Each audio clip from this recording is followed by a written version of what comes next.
오늘 우리에게 주시는 하나님 말씀입니다. 출애굽기 4장 2절의 말씀입니다. 출애굽기 4장 2절 말씀.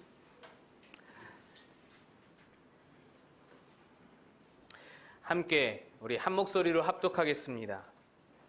시작. 여호와께서 그에게 이르시되 내 손에 있는 것이 무엇이냐? 그가 이르되 지팡이이니이다. 아멘. 할렐루야. 우리 찬양대회의 찬양에 큰 은혜가 되신 줄로 믿습니다.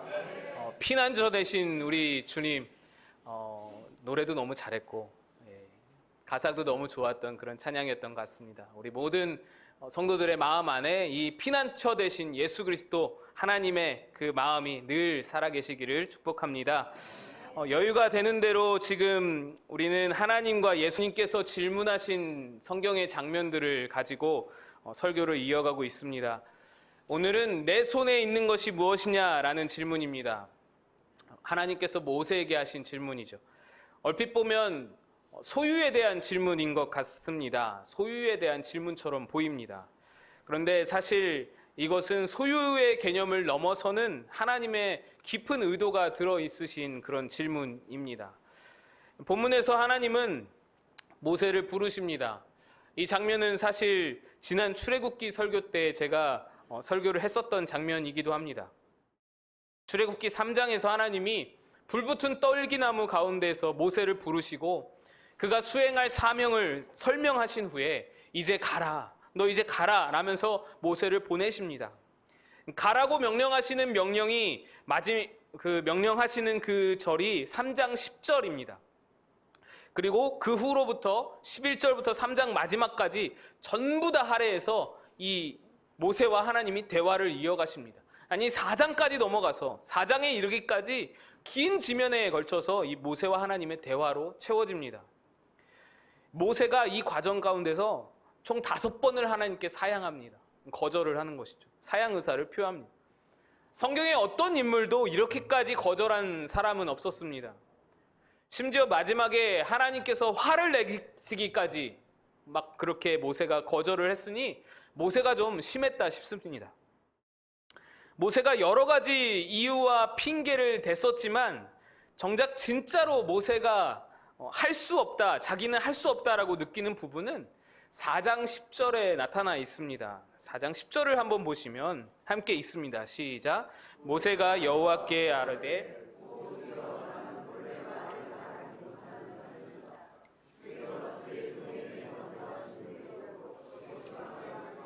나는 입이 뻣뻣하고 혀가 둔한 자니이다. 모세는 자기 나름대로의 기준을 갖고 있었습니다.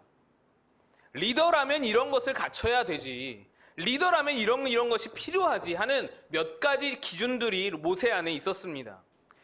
백성을 이끌기 위해서는 적어도 이러한 것은 소유해야 백성이 잘 따르지라는 그런 어떤 기준들이 있었던 것이죠.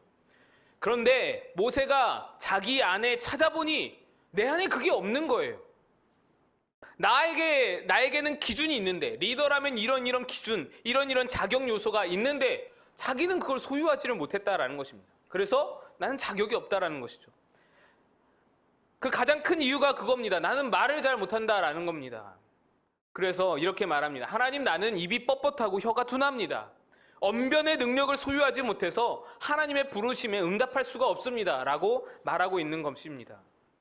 그런데 하나님은 그에 대해서 이렇게 말씀합니다. 누가 사람의 입을 지었느냐?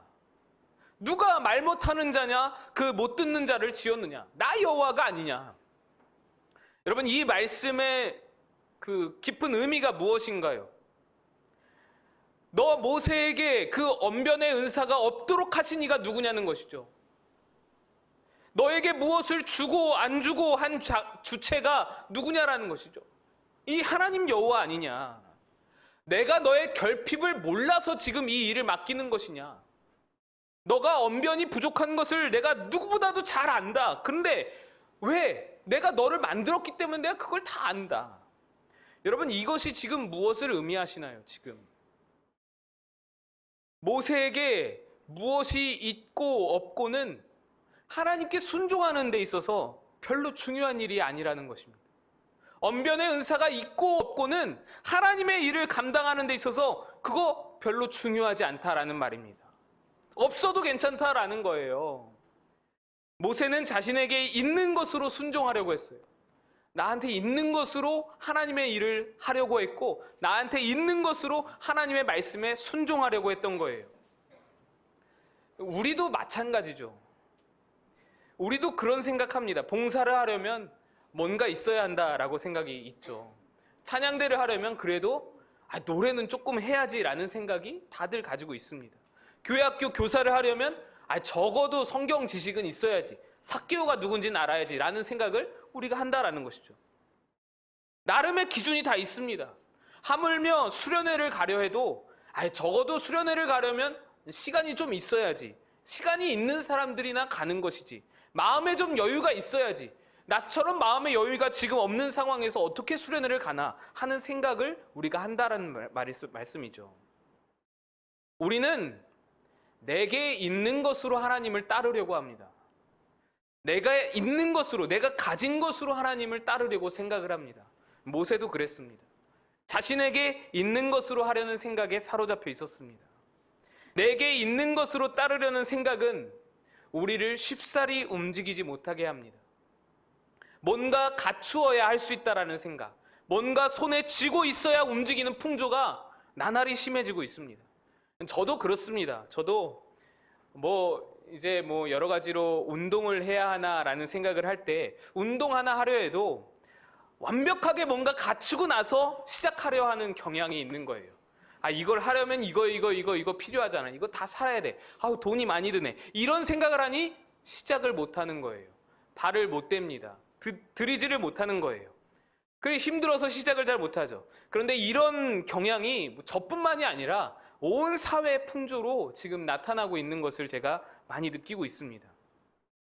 저는 요즘 결혼 문화를 보면서 그런 걸 참 많이 느껴요. 우리 세대의 결혼이 조금씩 계속해서 늦어지는데 여러 가지 이유가 있을 겁니다. 사회적인 문제가 있을 것이고, 구조적인 문제, 시스템, 또 청년 세대의 어려운 상황들, 이런 여러 가지 상황들과 문제들이 영향을 미칩니다. 근데 저는 이 풍조도 바로 이 현상에 아주 한몫을 한다라고 생각을 하고 있습니다. 뭘 갖춰야 결혼할 수 있다라는 생각이에요. 뭐가 있어야, 준비되어야 결혼할 수 있다라는 생각이죠. 그런데 여러분 다 아시잖아요. 그렇지 않잖아요.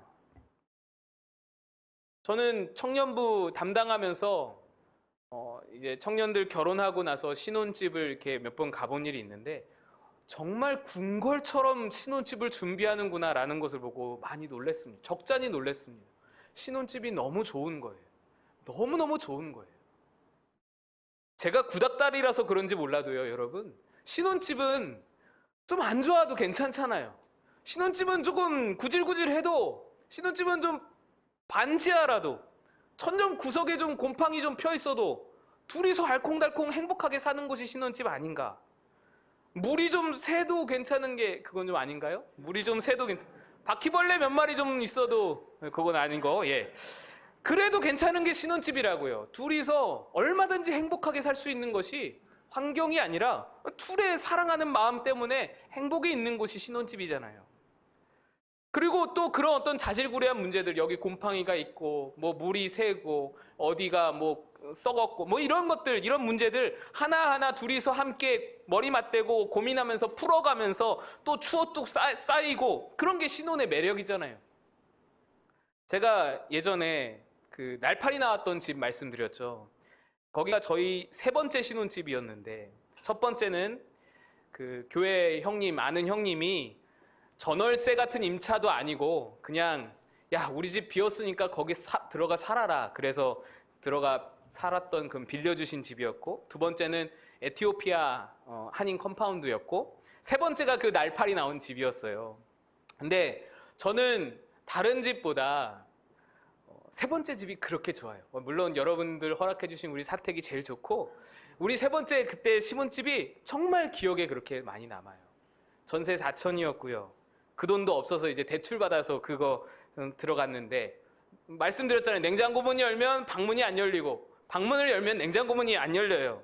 그런 집이었는데, 겨울에 수도가 얼어가지고 추운데 나가서 막 수도관 녹이면서 막 고생하고, 갑자기 어디 구석에 막 구데기 생겨서 막 치우고, 그렇게 막 날파리로 고생했던 그 집. 그 집이 좋았어요. 왠 줄 아세요? 거기서 이 일 저 일로 고생하면서 그 좁은 집에서 애들 둘 낳고 부대끼면서 살 때 저는 날마다 하나님께서 도와주시는 것을 경험했어요. 이 부족함 가운데서 하나님 은혜다. 하나님이 도우시는구나. 야, 우리 집에 하나님 함께 하시는구나. 이것을 날마다 경험하는 거예요. 한 달 67만 원 전도사 월급으로 빠듯하게 살았지만 그때마다 날마다 공급하시는 하나님의 은혜를 경험한 적이 또 없는 거예요. 여러분도 그러셨잖아요. 여러분도 그렇게 살아오셨잖아요. 여러분들은 저보다 더 훨씬 더 심하셨죠. 그런데 우리 지금 이제 우리의 세대의 청년들, 세상의 청년들 꿈꾸는 신혼집을 이렇게 보면은 완벽하게 갖추려고 하는 거예요. 너무 다 갖추려고 해요. 결혼할 때 모든 것을 다 갖추려고 시작해. 그러니 머리가 아프고 싸우고 그러는 거예요. 좀 여유 있게, 괜찮아, 부족해도 괜찮아, 이렇게 좀 여유를 두고 해야 되는데, 그런데 그렇게 하나부터 열까지 모든 것을 완벽하게 갖춰놓고 시작하니까, 물론 둘은 다 이루고 나서는 행복하죠. 얼마나 좋겠어요. 다 완벽하게 딱 세팅해놓고 시작을 하면 좋죠. 행복하죠. 근데 하나님이 들어가 도와주실 틈이 없어요. 둘은 행복한데 하나님을 느끼질 못하는 걸 저는 많이 봤어요. 하나님께 감사하고 하나님께 영광 돌리고 하나님 앞에서 고민하면서 눈물 흘리고 붙잡고 기도하고 이런 건 없는 거예요. 여러분, 그렇죠. 신혼은 좀 부족하게 시작해도 괜찮은 거예요. 첫 직장은 좀 부족하게 시작해도 괜찮은 거죠. 첫 사업은 좀 부족해도 괜찮은 거예요. 교회도, 첫 교회는 좀 부족해도 괜찮은 거죠. 첫 수련회 부족해도 시작하는 거예요. 일단 가는 거죠. 우리 입장에서는 이 부족함 때문에 걱정이 되고 염려가 되지만 오히려 그 부족이 하나님이 일하실 공간이 된다니까요. 여러분, 예를 들어서 이렇습니다. 제가 생일을 맞아서 어머니를 초청한다고 합시다. 어머니, 제 생일인데 잔치할 건데 어머니 오실 거죠? 전화를 드려요. 그래, 아들 갈게. 그런데 우리 어머니가 아들 생일에 뭘 줄까 고민을 하시다가 우리 아들 엄마 음식 좋아하니까 가서 맛있는 음식을 만들어줘야겠다. 직접 만들어줘야겠다. 어머니가 그렇게 생각을 하셨어요. 그래서 아들 뭐 먹고 싶어? 엄마가 생일에 가서 맛있는 거 해줄게. 그랬더니 아들이 하는 말이, 어머니 괜찮아요. 제가 초특급 출장 뷔페에 와서 음식 다 해주도록 다 준비했어요. 세팅 다 했어요. 어머니는 그냥 오셔서 드시고 쉬시면 돼요. 이렇게 말을 해요. 제가 이번에 그 뷔페 정말 싸게 구했어요. 제가 발품 팔아서 열심히 알아봐서 그래서 정말 맛있는데 예약 잘했어요. 어머니는 그냥 오셔서 드시고 쉬시면 돼요. 여러분, 이 아들이 잘하는 건가요? 이게 잘하는 건가요? 물론 요즘 좀 달라졌을지도 모르겠어요. 우리 어머니들이 편하게. 그런데 우리는 우리의 어머니보다 더 완벽하고 모든 것을 갖추신 하나님 앞에서 우리가 이런 모습 보이고 있는 건 아닌가 생각해 볼 필요가 있다는 것이죠. 이게 아니라면 또 이래요. 엄마는 아들 생일에 맛있는 음식 해주실 것을 다 계획해 놓고 다 생각해 놓고 계시는데 아들이 엄마한테 전화해서는 어머니, 나 이번 생일에 출장 뷔페를 못 불렀어요. 글쎄, 출장 뷔페를 못 불러가지고 나 생일 잔치 못해요. 나 못하겠어요. 할 수가 없어요. 어머니 죄송해요. 나는 왜 이렇게 못났는지 모르겠어요. 여러분, 엄마가 이게 얼마나 황당하겠어요. 근데 우리가 하나님 앞에서 이러고 있습니다.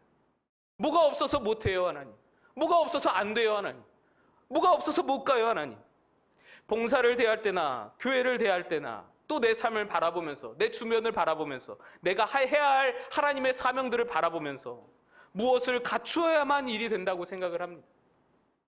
손에 무엇을 쥐고 있어야만 뭘 할 수 있다고 생각을 합니다. 나는 무엇을 가지지 못했으니 못합니다라고 합니다.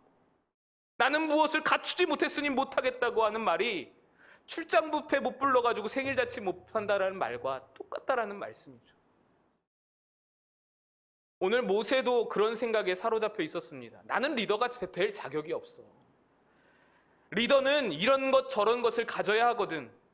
근데 나는 가진 게 없는 걸. 나는 언변이 부족해. 나는 설득력이 부족해. 백성들이 나를 믿어주지 않을 거야. 백성들이 나를 좋아하지 않을 거야. 이런 생각에 가득 차서 어떻게 하나님의 요구를 밀어낼까? 지금 어떻게 이 하나님의 부르심을 거절할까 하는 생각을 하던 중이었습니다. 그때 하나님께서 모세에게 질문을 던지시는 거예요. 내 손에 있는 것이 무엇이냐?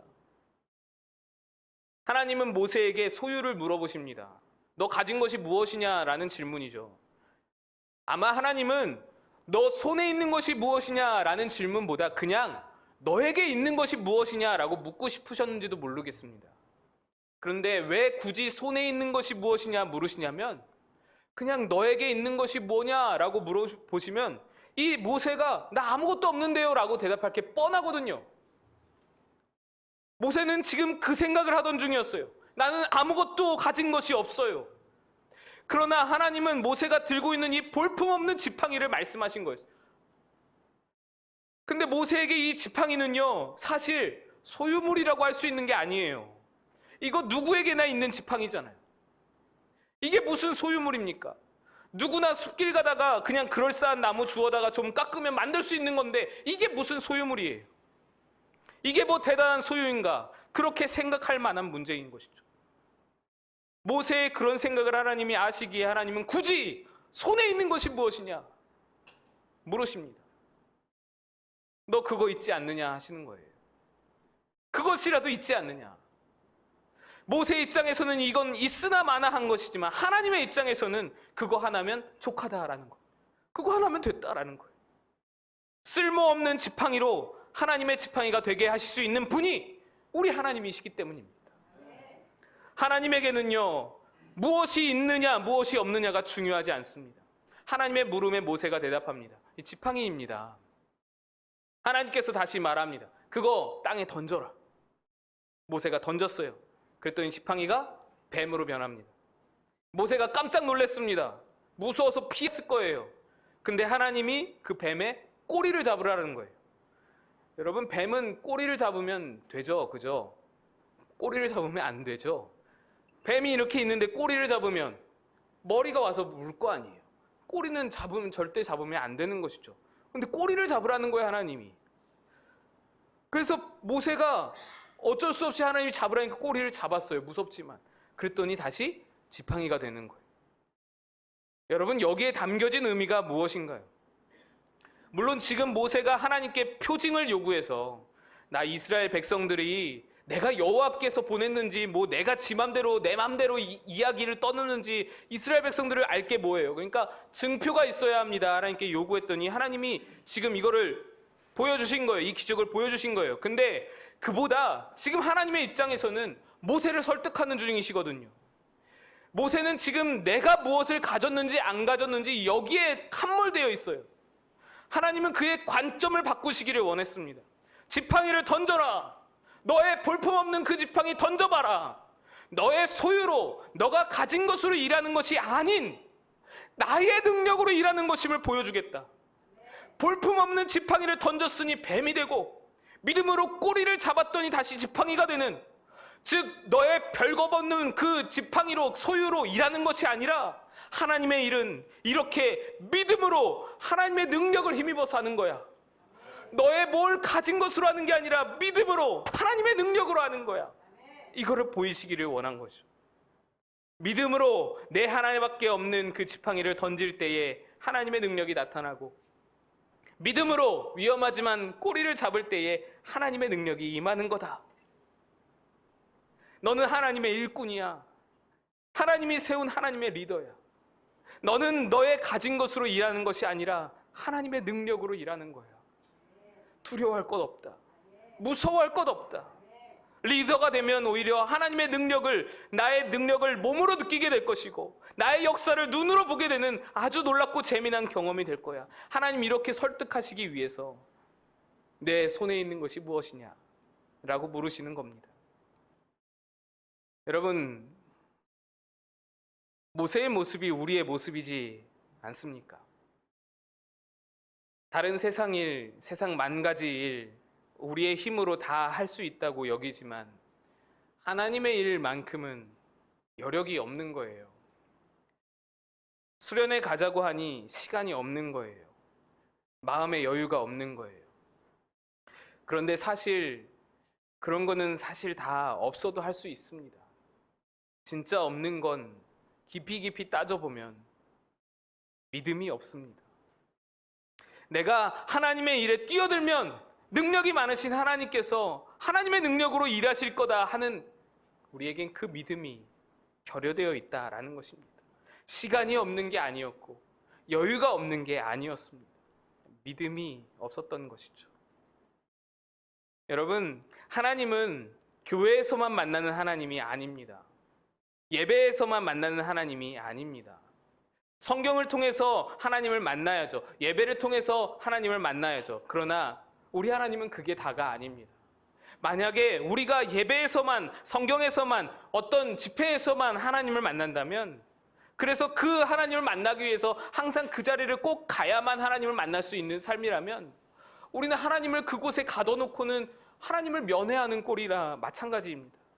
진짜 하나님은 내가 살아가는 내 삶 속에서 체험하는 하나님이신 줄로 믿으시기를 축복합니다. 하나님은 역동적인 하나님입니다. 하나님은 내 삶 가운데서 일하시는 하나님이세요. 그 하나님을 만나려면, 그 하나님을 내 삶 속에서 체험하려면 반드시 필요한 것이 시간도 아니고요, 뭐 자격도 아니고요, 뭐 어떤 소유가 아니고요, 마음의 여유도 아니고요. 단순합니다. 믿음인 겁니다. 믿음인 거예요. 믿고 가는 거예요. 믿고 나아가는 거예요. 거기에서 하나님이 계심을 느낄 수가 있는 거예요. 여기 하나님이 원하시는 일이네? 믿고 가는 거예요. 하나님께서 여기 사람이 필요하다고 하시네? 그럼 믿고 가는 거예요. 그 자리에 그럼 영락없이 하나님이 계신 거예요. 말씀에서 만난 하나님이 사랑하라 하면 믿음으로 해보는 거죠. 예배 중에 하나님이 말씀하시면 믿음으로 순종해보는 거예요. 내 손에 뭐가 없어도 나아가 보는 거예요. 그럼 거기에서 도우시는 하나님을 경험하게 되는 겁니다. 벼랑 끝에서 뛰어내리라 하는 하나님의 음성에 뛰어내렸더니 나를 안전하게 받아주시는 하나님을 경험하는 거예요. 그때 믿음이 성장하고 더 큰 일에 믿음으로 나아가게 되는 그런 믿음의 선순환이 계속해서 일어나게 되는 것이죠.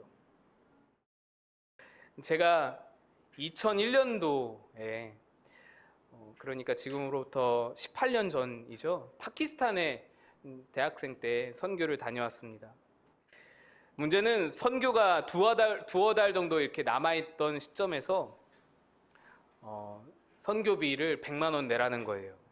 근데 제가 대학교 그때가 2학년쯤 되었었고 정말 돈이 한 푼도 없는 거예요. 열심히 모아본다고 모았는데 무슨 알바를 해도 택도 없는 거예요. 그래서 그때 선교를 포기할까 생각을 했습니다. 근데 한 선배가 저한테 이러는 거예요. 믿음으로 아무 알바나 시작해봐라. 아무것도 하지 않고 그냥 그렇게 죽치고 있지 말고 기도만 하지 말고 뭔가를 시작해봐라 라고 말하는 거예요. 그래서 그러면 그 시작할 때에 뭔가를 나서서 하게 될 때에 하나님께서 너를 도와주실 것이다 라고 말씀하는 거예요. 그래서 알바를 시작했어요. 어떤 알바를 했냐면 식돌이라는 알바를 했어요. 여러분 식돌이 알바 아세요? 학생들 급식하잖아요. 그 학교에서 밥통 날라주고 국통 날라주고 그것도 다 먹으면 치우고 그거 하는 애들을 우리 식돌이라고 했거든요. 제가 아직도 잊혀지지가 않습니다. 문정중학교라는 중학교에서 식돌이 알바를 마지막 선교 가기 직전까지 마침 그때가 이제 애들 방학식까지이기도 해서 그래서 그때까지 했어요. 근데 제가 이 알바비를 다 계산을 해보니까 알바를 끝까지 다 해도 돈이 안 되는 거예요. 도저히 알바비로 이 선교비를 채울 수가 없는 거예요. 그래서 걱정하고 있었어요. 근데 그런 생각이 들더라고요. 내가 이 알바를 하는 목적은 선교인데 알바가 돈벌이의 수단이 아니라 알바도 선교적으로 해야겠다. 하나님이 어떻게든 이것을 채워주시겠지. 하나님이 선교하려고 알바하는데 뭐든 해주시겠지. 그래, 그 선배의 말을 믿고 한번 해보자. 그래서 8시부터 업무가 시작인데 7시 반부터 갔어요. 새벽 예배 드리고는 7시 반까지 가서는 식돌이들 그 옷 갈아입는 작은 방 하나 있거든요. 거기서 우리 5명이 함께, 교회 친구들이 함께 갔는데 새벽 예배 마치고 거기 그 방에 들어가서는 30분 동안 5명이 아침 예배를 드렸어요. 오늘 우리가 하는 일, 그저 돈 벌고 마는 일이 아니라 선교가 되게 해달라고, 선교 알바가 되게 해달라고 그렇게 함께 기도를 했어요. 매일 아침마다 찬양 한 곡하고 말씀 한 구절 보고 그렇게 기도하고 일을 시작했어요.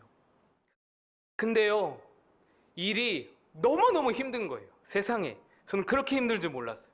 국통 나르고 밥통 나르고 나르다가 엎어치고 영양사가 막 욕하고 막 정말 녹초가 돼서 퇴근하고 그러고 나서 또 선교 모임 가고 새벽 예배 가고 정말 힘들게 그렇게 다니게 되었어요. 근데 몸도 너무나 힘든데 영양사분이 너무너무 까칠한 거예요. 우리끼리 별명을 지어줬는데 불려시라고 불렀어요. 지하철 타고 집에 들어오면서 돌아올 때에 얼마나 그분 욕을 얼마나 해야 되는지 몰라요. 하루는 저희가 일을 다 마치고 설거지를 다 끝내고 밥통들을 이렇게 쌓아놓는데 친구가 이거를 이렇게 쌓아놓다가 넘어뜨린 거예요. 그래서 전체 밥통이 다 넘어갔어요. 한 40개 되는 밥통이 다 넘어진 거예요. 우당탕탕탕 막 난리가 났어요. 그랬더니 영양사분이 그 창문을 갑자기 콱 열더니 승현씨! 그러는 거예요. 내가 하지도 않았는데 그걸 째려보면서 잘합시다! 그러는 거예요. 근데 제가 그분한테 막 같이 화를 내고 막 인상 찌푸리고 그럴 수가 없는 거예요. 하필이면 아침마다 예배를 드리면서 우리 선교적으로 알바하자고 막 그렇게 해놓은 탓에 이걸 할 수가 없는 거예요. 뭘 대응을 할 수가 없는 거예요. 그게 너무너무 원망스럽다고. 예배만 아니면 진작에 막 들이받고 할 텐데 예배 드리는 모습 다 보이고 막 찬양 부르는 모습 다 보이고 그랬으니 어쩔 수가 없잖아요. 그래서 우리가 선교적으로 알바하자 기도했으니까 이런 상황에 우리가 더 잘하자 애들끼리 이야기해서 승현씨! 하면 영양사님 죄송해요. 놀라셨죠? 우리가 다 씻어놓고 다시 쌓아놓고 갈게요. 죄송합니다. 항상 이렇게 저자세로 아양을 떨고 막 그랬어요. 정말 몸은 천근만근에 막 힘든데 영양사 눈치도 봐야지. 그런 상황에서 근데 이거 다 맞춰도 재정이 다 채워지리라는 보장도 없는 거예요. 너무너무 여러 가지로 고민이 되고 기도하던 중에 그렇게 고생하다가 월급날이 되었어요. 친구들 한 명씩 월급을 받았어요. 저도 영양사가 월급을 줬어요. 월급을 받았는데 영양사가 주섬주섬 하더니 봉투를 하나 더 꺼내는 거예요. 그걸 더 주는 거예요. 이게 뭐냐고 물으니까 영양사님이 말하는 거예요. 자기가 원래는 권사님 딸이래요. 원래는 권사님 딸이 있고 뭐 아닌 게 있나 싶은데 자기가 20대까지는 교회도 정말로 열심히 다녔었다라는 거예요. 그래서 자기도 그때 선교도 다니고 그랬었대요. 그런데 나이 들면서 이래저래 해서 교회를 떠나게 됐다라는 거예요. 근데 어느 날 우리가 기도하는 걸 들은 거예요. 그 기도 내용을 들어보니까 내가 단기 선교 준비한다는 거 듣게 된 거예요. 아침마다 기도하는 자체도 이 영양사에게는 되게 큰 도전이었던 거예요. 근데 선교 가려고 이렇게 고생한다는 게 되게 도전이었나 봐요. 거기다가 자기가 막 화를 내도 막 이렇게 웃음으로 대해주고 자기가 너무 감동을 받았다라는 거예요.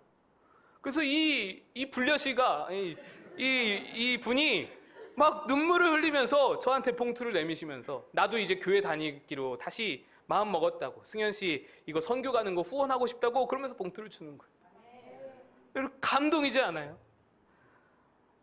그래서 결국 제 재정을 다 채우고도 재정이 넘쳐서 다른 팀원들까지 다 플로잉 해주고 파키스탄 선교를 잘 다녀왔습니다. 저는 저에게 그 말 해준 선배가 너무 고맙습니다. 너무 소중한 것을 가르쳐 주셨어요.